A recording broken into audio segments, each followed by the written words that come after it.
દિવસે લોકોએ અફવાના કારણે પેટ્રોલ પંપ પર ઈંધણ ભરાવવા માટે લાઈનો લગાવી લોકો કામ ધંધો મૂકી ટાંકી ફૂલ કરાવવા પહોંચ્યા।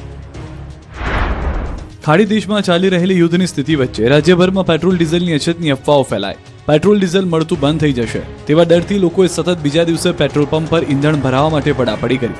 અમદાવાદ શહેરના પંપો પર પણ વહેલી સવારથી જ લોકોએ વાહનો લાઈનમાં ગોઠવી દીધા। જેવા પંપ શરૂ થાય તેવા ઈંધણ પુરાવા માટે ભાગમ ભાગ થઈ લોકો કામ ધંધા મૂકીને લાઈનમાં લાગી ગયા। 2 થી 3 કિલોમીટર લાંબી લાઈન લાગી ગઈ। રાજકોટમાં પેટ્રોલ પંપ પર પણ લાઈન ખૂટી નહોતી।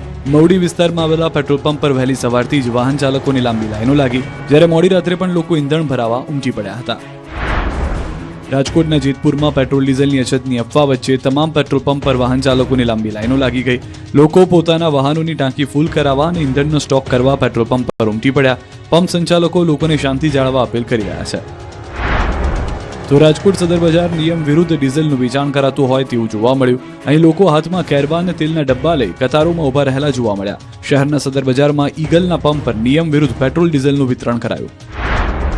વડોદરામાં પણ પેટ્રોલ પુરાવા માટે અફરાતફરીના દ્રશ્યો સર્જાયા। પેટ્રોલ પંપ પર લોકોની કતાર જોવા મળી। આ મામલે પંપના સંચાલકનું પણ કહેવું છે કે પેમેન્ટ સિસ્ટમમાં સામાન્ય બદલાવને કારણે મુશ્કેલી પડી રહી છે। લોકોએ ડરવાની કે કતાર લગાવવાની જરૂર નથી। વડોદરામાં રિફાઇનરી ઘર આંગણે હોવાથી કોઈ મુશ્કેલી નથી। વડોદરાના પુરવઠા અધિકારી ગીતાબેન દેસાઈએ લોકોને પેનિક ન થવા જણાવ્યું। શહેરમાં પેટ્રોલ ડીઝલનો પૂરતો સ્ટોક હોવાની માહિતી આપી। સુરતમાં પણ સંકટની અફવાને લઈને લોકોએ ડરીને પંપ પર લાઈનો લગાવી, જેથી ખરેખર જે લોકોને બહારગામ જવું છે, જે લોકોના વાહનમાં ઈંધણ ખતમ થઈ ગયું છે તેવા લોકો મુશ્કેલીમાં મુકાયા। લોકોએ પડાપડી કરતા પોલીસને સમજાવવા માટે મેદાને ઉતરવું પડ્યું।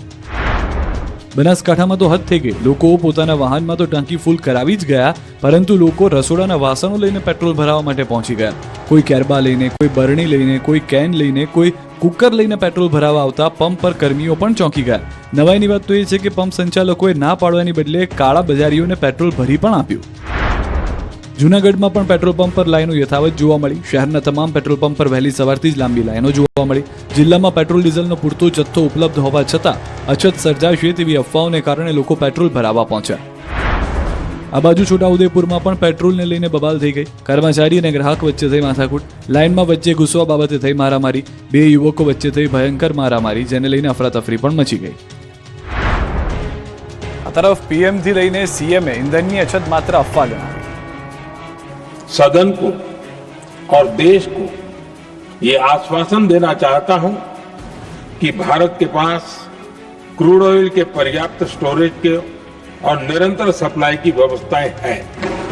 कोई पण जातनी अफवामां दौराई अने गैस पेट्रोल कोईनी पण क्यांय लाइनमां रहेवानी जरूर नथी।